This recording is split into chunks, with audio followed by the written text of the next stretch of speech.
Conversemos sobre o disco A Sociedade da Gran Ordem Cavernista apresenta Sessão das 10.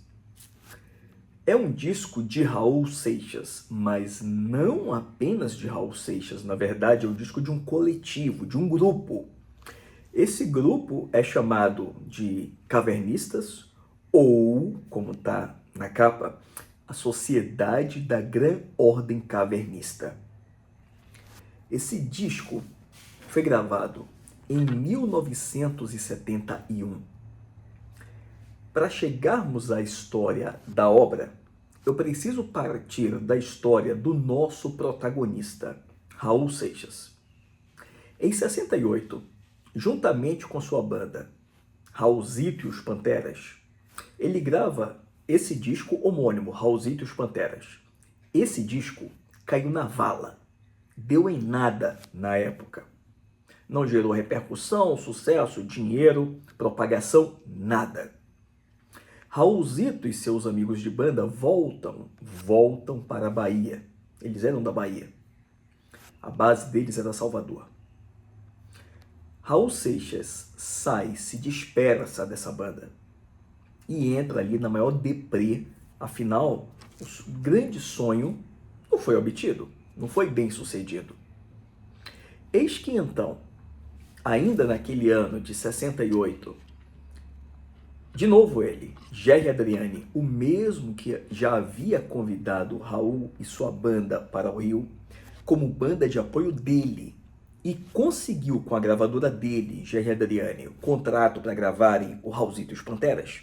De novo, Gerry Adriani convence Raul Seixas a voltar para o Rio, a tentar de novo. Ele volta e vai morar no Leblon. Então, meus amigos, Raul Seixas ele tinha um suporte econômico vindo dos pais dele, mesmo adulto, e da esposa dele, Edith Weisner. Ela era professora de inglês e ela sempre estava lá o apoiando. Então, eis que ele volta de novo para o Rio de Janeiro e também com a ajuda de Gerry Adriani, ele se torna produtor da CBS.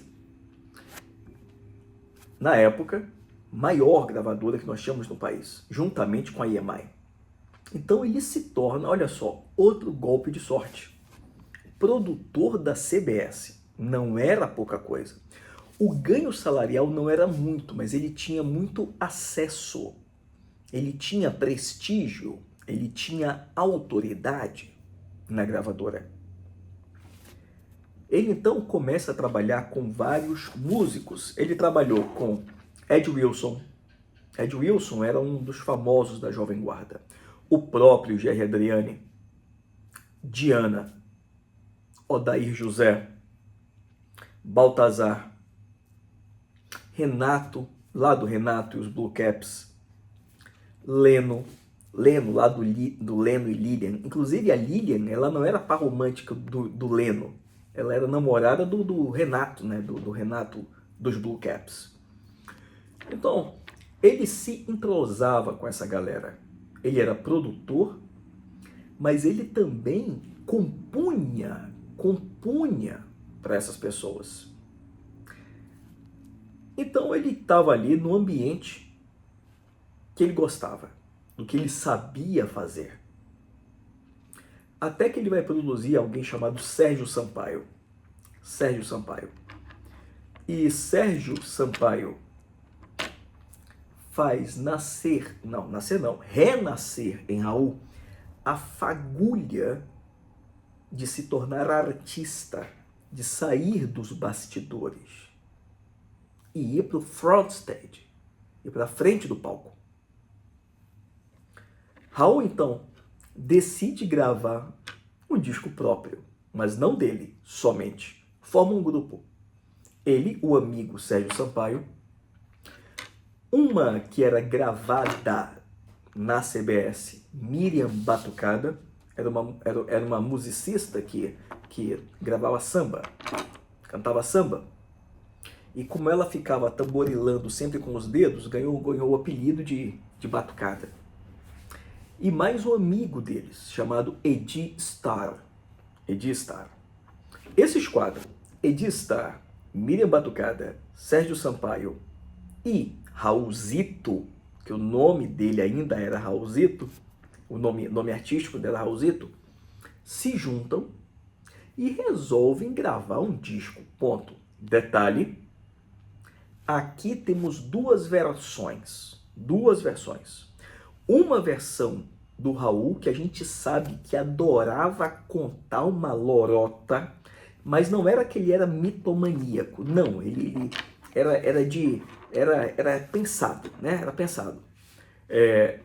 Ele conta que aproveitou a viagem do diretor da CBS, ele viajou na calada da noite, entenda-se, sem aprovação da gravadora, ele foi lá e gravou o disco. Essa é a versão dele.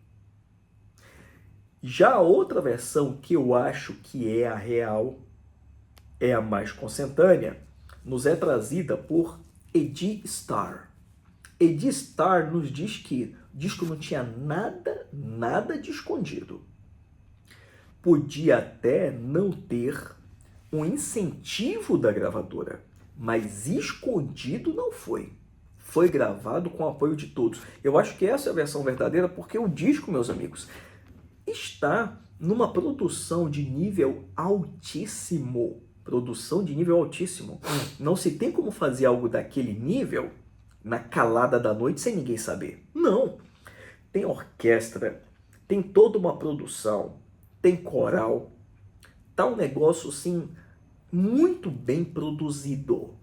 Então não tem como aquilo ter sido feito assim às escuras, tá? Bom, mas são os dois que contaram, cada um sua versão, os dois estão mortos. Nunca saberemos exatamente como foi. Inclusive, Raul Seixas conta que por causa desse disco ele foi expulso, ele foi demitido da CBS. Só que ele não foi demitido da CBS, não foi. Como ele vai contar depois para Paulo Coelho, ele pediu demissão da CBS. Tá vendo só como era papo, como era lorota? Pois é. Bom, eis que então gravam em 2 semanas e lançam um disco que também caiu na vala. Sem sucesso de crítica, sem sucesso de público. Edi Starr conta, pelo que ele sabe, que só foram prensadas 1000 cópias. Inclusive depois foi recolhido. Por que se recolhia disco naquela época? Por 2 motivos. Ou porque tinha contrato de consignação com grandes lojas, não vendia, pegava de volta. Ou porque um ou outro disco estourava, outro disco qualquer, e se recolhia encalhe, que não vendia, para derreter, usar o vinil para gerar novos discos. O fato é que esse disco ele só foi relançado muito tempo depois. Muito tempo. Tem versão que diz que só nos anos 80 e tem versão que diz que só nos anos 90. Eu comprei a versão em CD dos anos 90. Mas por muito tempo esse disco virou mosca branca, virou uma raridade, algo cult. A capa desse disco aí, olha, foi na frente de um cinema. Essa Sessão das 10 aí, vermelho, foi Edi Starr que desenhou. O verso do disco já nos dá uma prévia do que vamos ouvir. É um negócio meio psicodélico, vanguarda. Psicodélico não, né? É vanguarda, nonsense. Os 4 cavernistas já estão mortos. Raul Seixas morre em 1989. Em 1994, 2 cavernistas morrem. Morre Sérgio Sampaio e morre Miriam Batucada, em 1994. E no ano em que eu gravo esse vídeo, 2025, infelizmente perdemos o último dos cavernistas, Edi Starr. E aí vamos fazer um exercício de engenharia de obra pronta.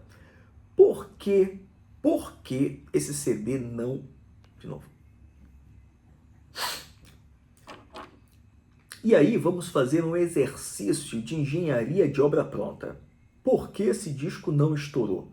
Bom, primeiro porque não teve divulgação da gravadora. Ninguém tem como consumir aquilo que não conhece, né? Aquilo que não é mostrado, aquilo que não vai para vitrine, que não vai para para vitrinar.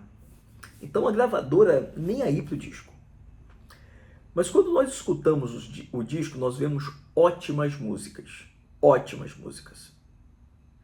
Mas, sempre tem um mas, eu acho que eles estragaram essas músicas colocando umas vinhetas de abertura que na época podia ser muito style, podia ser muito in na época. Mas quando a gente escuta aquilo ali, tira o brilho do começo da música. Eu acho, é a minha opinião pessoal. Se aquele disco tivesse sido lançado sem as vinhetas de abertura de cada música, uma abertura nonsense falada, eu acho que teria caído melhor na graça do público. Isso é a minha opinião, tá? Óbvio que, vendo a obra como um todo, é uma obra de vanguarda. O que é uma obra de vanguarda? É aquela que nega a razão. Vem lá do dadaísmo francês. Então, olhando sob essa ótica, não há o que se mudar nessa obra. Não há o que se mudar ali, tá? Mas eu acho que se tirasse as vinhetas, quase todas as músicas têm, acho que teria ficado muito mais palatável, muito mais vendável aquela obra. Então vamos fazer aqui um faixa-faixa. Começa com Eta Vida. É uma música que tem um andamento de obladi, obladá. Começa com uma vinheta circense, onde eles apresentam o espetáculo. E aí depois começa Eta Vida. Muito legal, viu? Logo depois nós temos a Sessão das 10. Sim, a mesma que vai ser no futuro regravada por Raul Seixas. Mas aqui nós temos uma versão bregona, mas daquela bregona mesmo assim, que você vê a cerveja em cima da mesa. Quem tá cantando é Edi Star.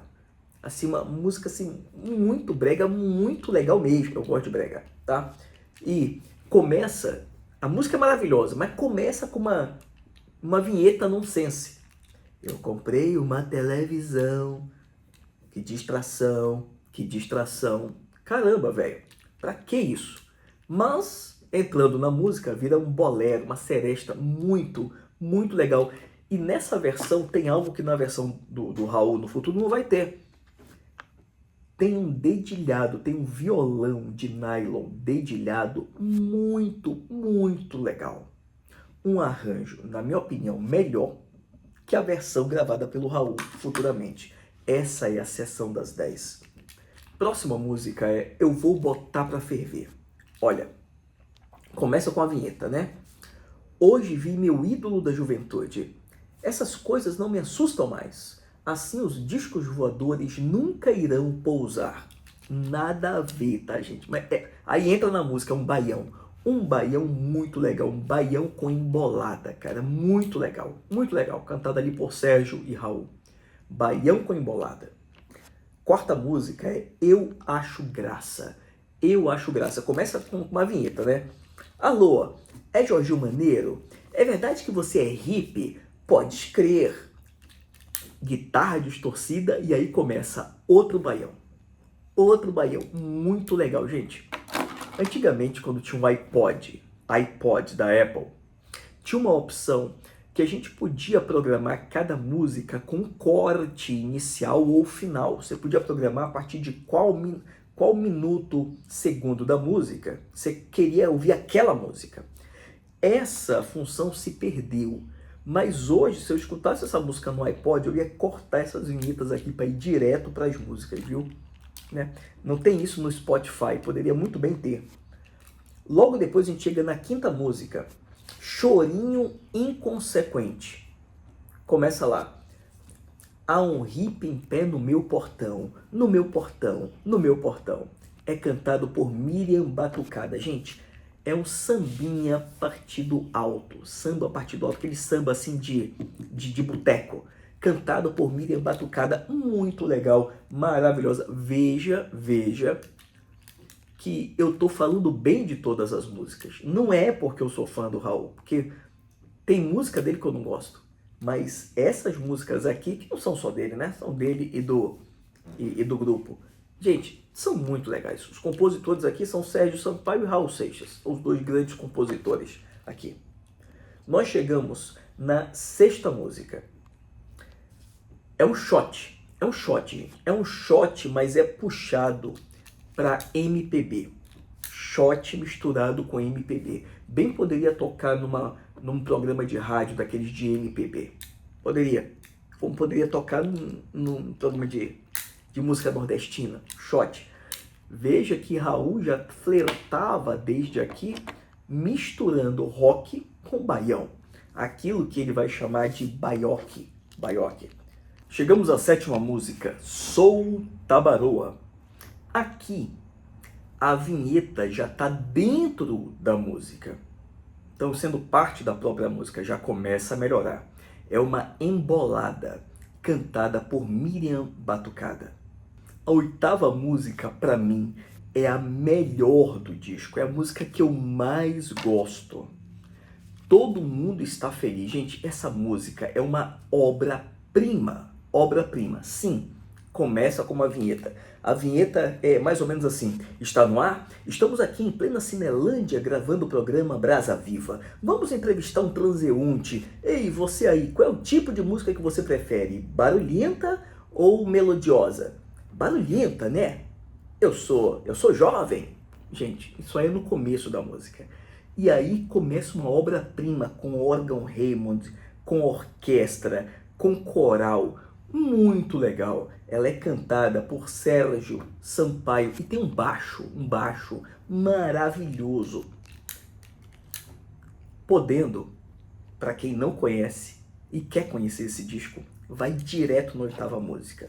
Todo mundo está feliz. Todo mundo está feliz aqui na terra. Muito legal, muito show. O que nos leva à nona música. É um samba partido alto. Partido alto. Muito legal. É cantada pelo Raul. Também tem vinheta. Tem vinheta. Começa aí, olha. Tá aí, eu sou o cara que subi na vida. Morava no morro, agora moro no Leblon. Muito legal. Tem cuíca e tudo, gente. Show, show, show. E então chegamos na décima música. Eu Não Quero Dizer Nada. É uma música que tem um baixo muito legal, solando embaixo da música, e tem uma harpa. No disco Se o Rádio Não Toca, que é um disco póstumo de Raul, onde tem a gravação de um show, ele conta a história dessa harpa, que a gente não sabe se é verdade ou se é mais um papo dele. Quiseram colocar uma harpa egípcia nessa música. Mandaram buscar, estavam no Rio, mandaram buscar de São Paulo, de caminhão, essa harpa. E essa harpa na música aparece assim, trum, trum, só isso, para você ver o nível da produção e quanto deve ter custado a produção desse disco aqui. Se chama Eu Não Quero Dizer Nada. Ela é uma música lenta e de vanguarda. Muito legal. O que nos leva à 11ª música, uma música psicodélica, assim, parece Pink Floyd mesmo, Doutor Pacheco. Inclusive com efeitos na voz, muito maluca. Ela não tem vinheta, ela já entra com os dizeres, parte da própria letra. Doutor Pacheco, o herói dos dias atuais, cantada por Raul Seixas. Assim, totalmente maluca, mas é muito legal. Essa música, Doutor Pacheco, depois vai aparecer em coletâneas do Raul Seixas, tá? Mas na verdade não é uma música que está no disco dele, está no disco dos Cavernistas. E chegamos à última música, ou melhor, à última faixa, porque não é música. Nós temos aqui um fundo circense, com eles declarando o fim da obra, e termina com o som de uma descarga de um vaso sanitário. Essas loucuras, eu penso, é fruto mais da cabeça de Sérgio Sampaio, porque o que eu li nas biografias é que ele queria um disco assim que fosse totalmente contracultural, que fosse contra qualquer coisa. Eu acho até que o fiel da balança aí foi o Raul. Foi o Raul Seixas, até como produtor, que deu um polimento mais palatável ou menos invendável à obra. E mesmo assim, ela já ficou assim um disco para fãs, tá? Por quê? Por causa dessas vinhetas. Esse foi o Sessão das 10, que, como eu disse, deu em nada. Depois, esse disco viraria cult. Hoje, esse disco é cultuado e é uma peça, é um dado da discografia brasileira, estando ali entre os grandes discos dos anos 70. Eu sou o Marco Evangelista e você está em LIS, Letra, Imagem e Som. Nesse canal eu faço resenhas de discos, CDs, livros, revistas, filmes, séries, vídeos, fitas VHS, enfim, audiovisual. Já que você gostou, e eu espero que tenha gostado, clica joinha, porque se chegou até aqui é porque gostou, né? Clica gostei, clica aí.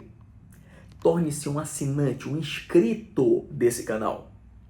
E eu espero te ver mais vezes aqui.